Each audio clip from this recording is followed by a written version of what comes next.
Well, we are in angular kinematics and we're learning position, velocity, and acceleration. Angular position, angular velocity, angular acceleration. You should know the equations for each of those parameters and some of the graphing that is good to do with plotting out angular velocity versus time, angular acceleration versus time, and so forth.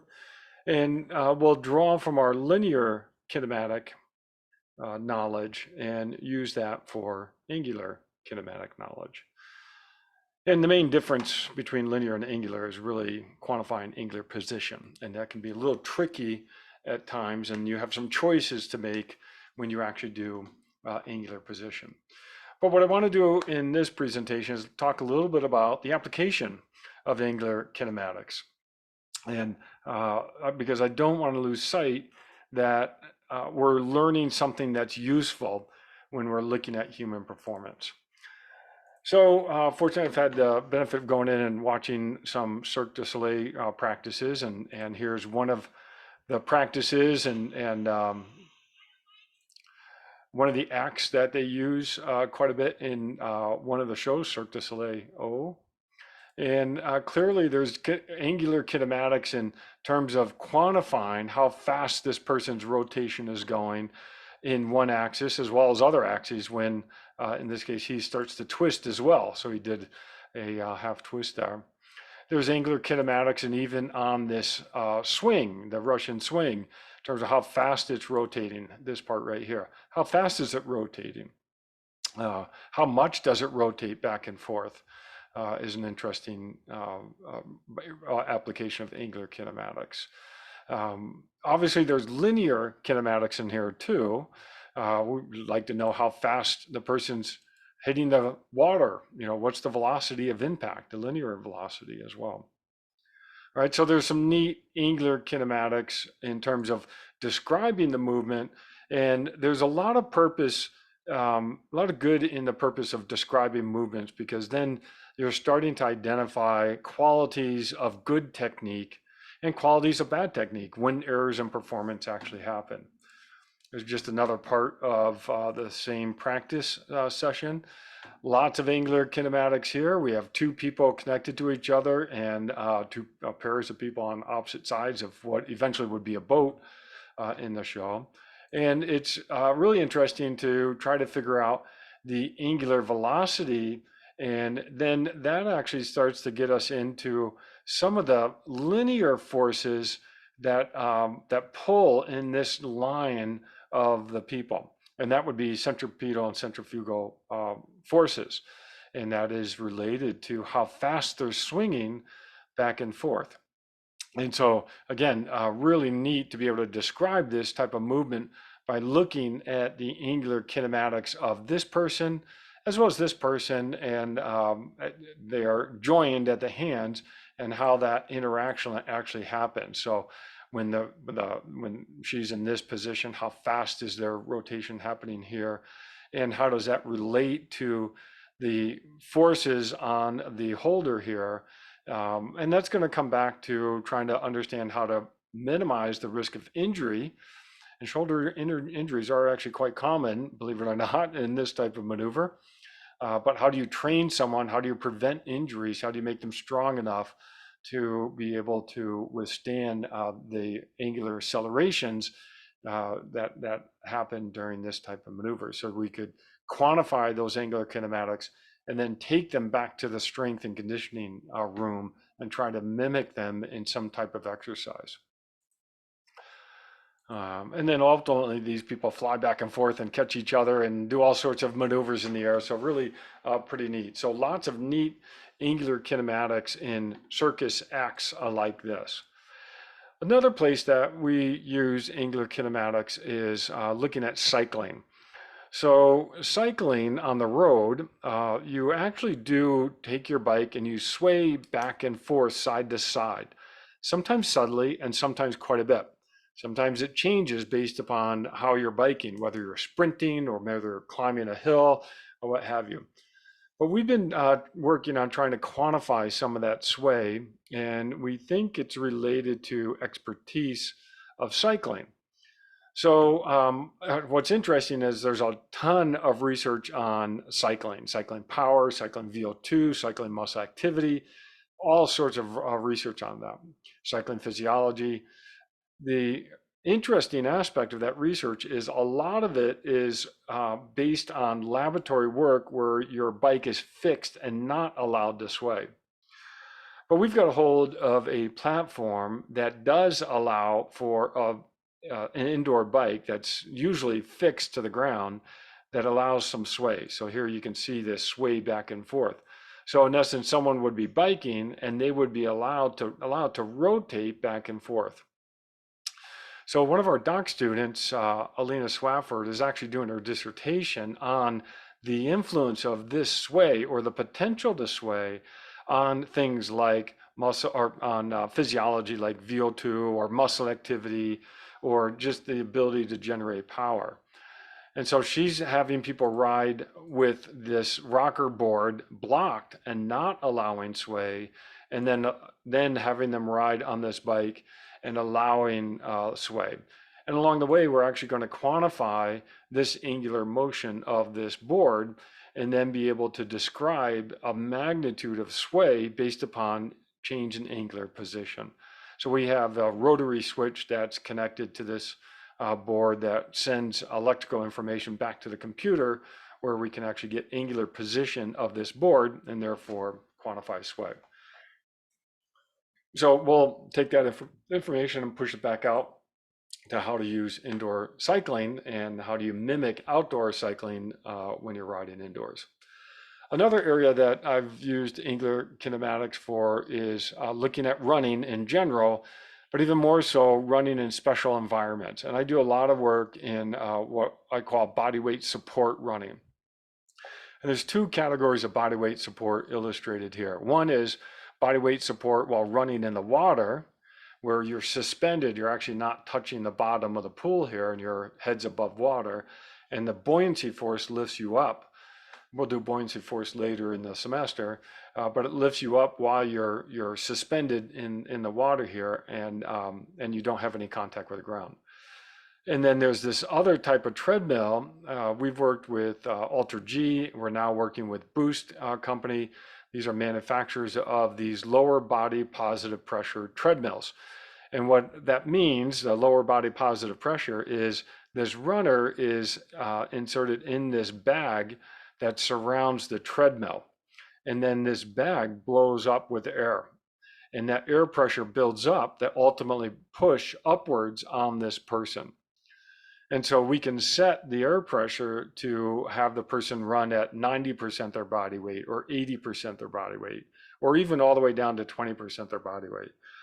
And what we've been interested in is the angular movements that are happening while running with different levels of body weight support using air pressure, as well as running with body weight support while in the water. These are actually quite unique from each other than they fall in the same category of body weight support. The interesting thing about water running is no matter what direction this limb is moved in, there's always going to be resistance, and that's drag force resistance applied to the limb. And we'll do drag force later on in the semester as well. You don't have drag force here. Well, you have a little bit. Air is actually providing some resistance to movement, but water is roughly 800 times more dense than air. So any movement in the water, the drag resistance force is magnified. So we've been looking at different styles of running in the water, like this high knee type of style, and then this cross country type of style where you're overstriding, and then also comparing those styles with body weight support using a lower body positive pressure treadmill.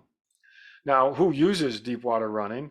Well, people who are often, I got these out of order here, but all sorts of people, runners, athletes, injured, healthy people, cardiac patients will get in the water, obese individuals, maybe people with low back pain, but ultimately you're using deep water running to train for on land exercise or on land performance, or maybe just being on land. So it's a great way to rehabilitate from an injury. You can simulate running, and you don't have that load bearing nature of being on ground. But what we've discovered by looking at some of the angular kinematics, you do need to be careful with certain parts of running, and I'll show you that in just a bit. So as I said, different populations use different deep water running, and there's all different types of equipment you can use in running in the water.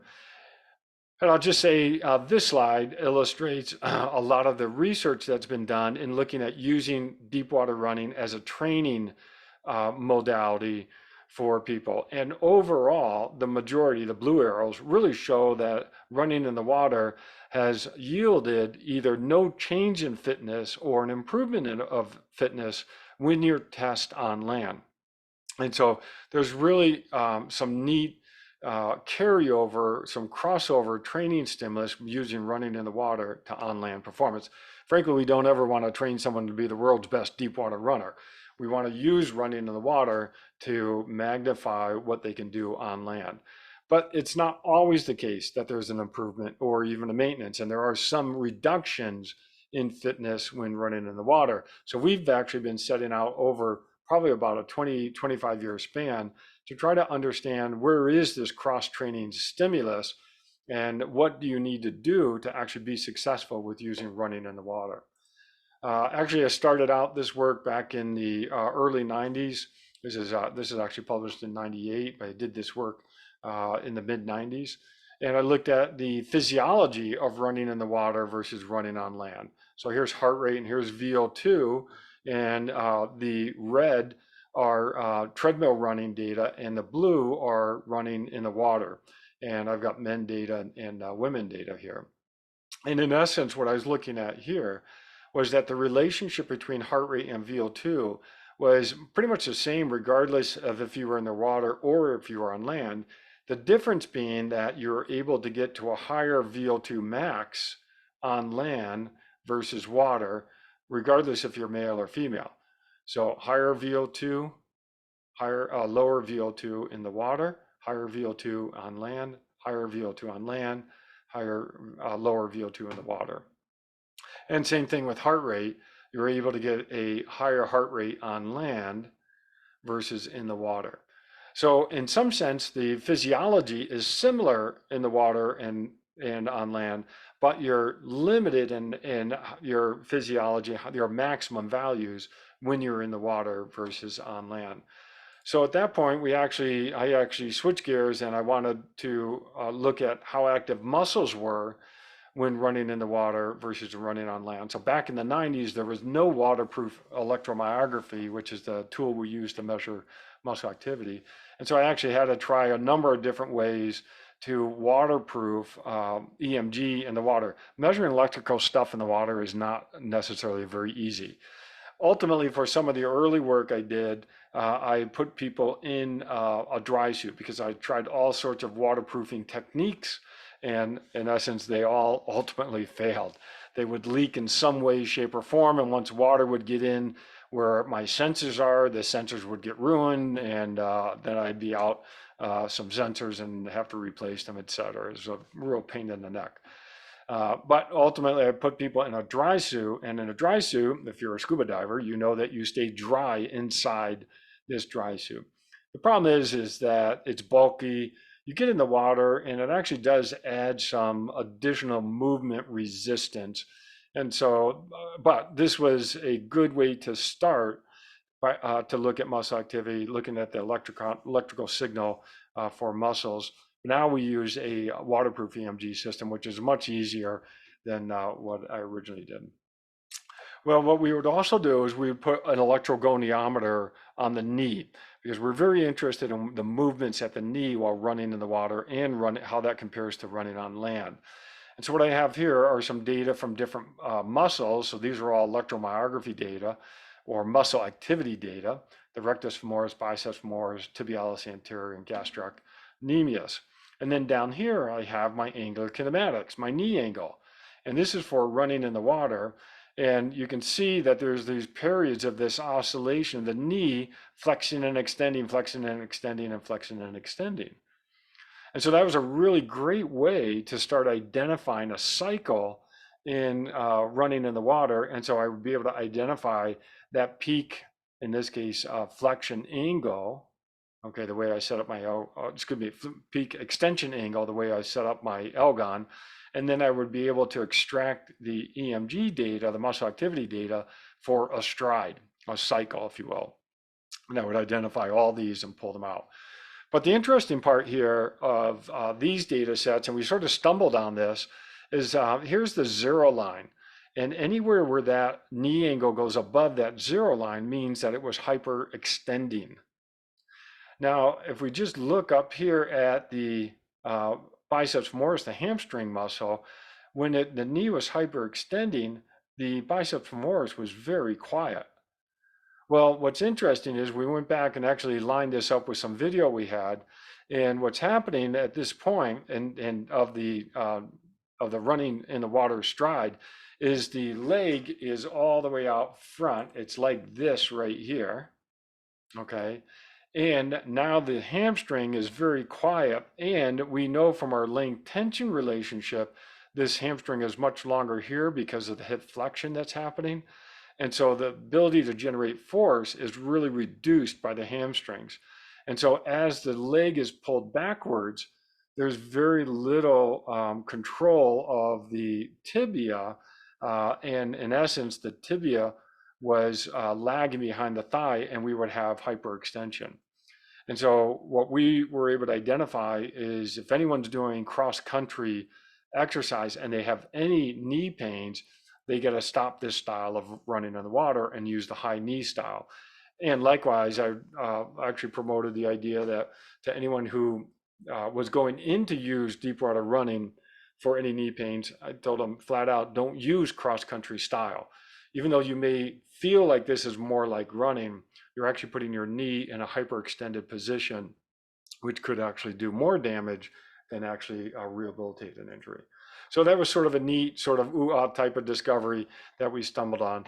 And what we were doing in this work is really zeroing in on how active the muscles were during deep water running and then also during treadmill running. And then here again, I used my knee angle, and this is a very characteristic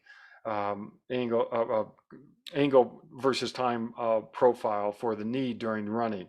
And you have this period right here where there's flexion during stance phase, then there's extension during stance phase, you have toe off, and then you have, you go through lots of flexion during the swing phase of the gait, and then you extend back to the next ground contact, and then flex, extend, and so forth. So very characteristic where we can identify even a stance phase if we wanted to during deep water running. We did it for this work because there's no stance phase for deep water running. So it made no sense to actually go about trying to identify the stance phase of running in the water or it's running on land.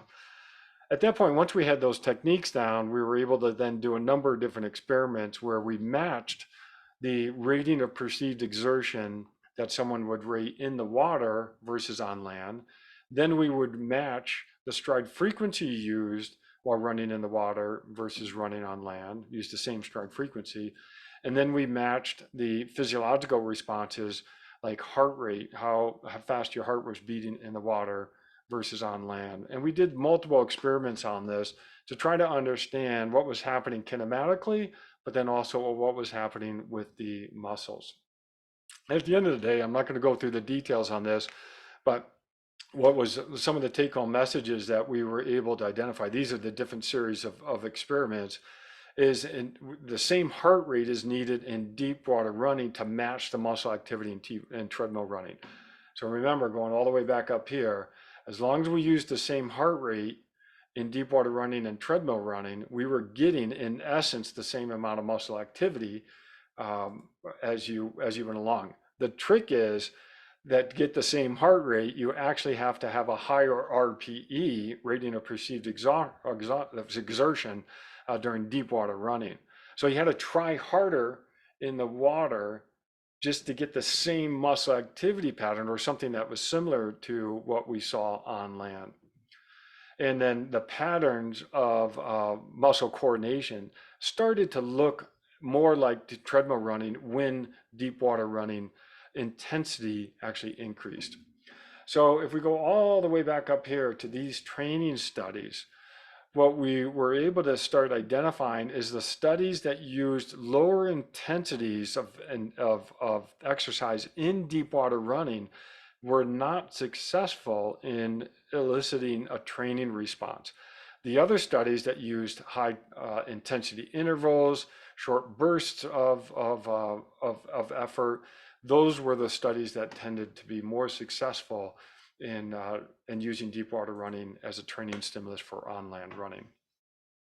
All right, so application of uh, deep water running or the application of angular kinematics, very useful for describing any movement that involves rotating bodies, such as circus acts, as I showed.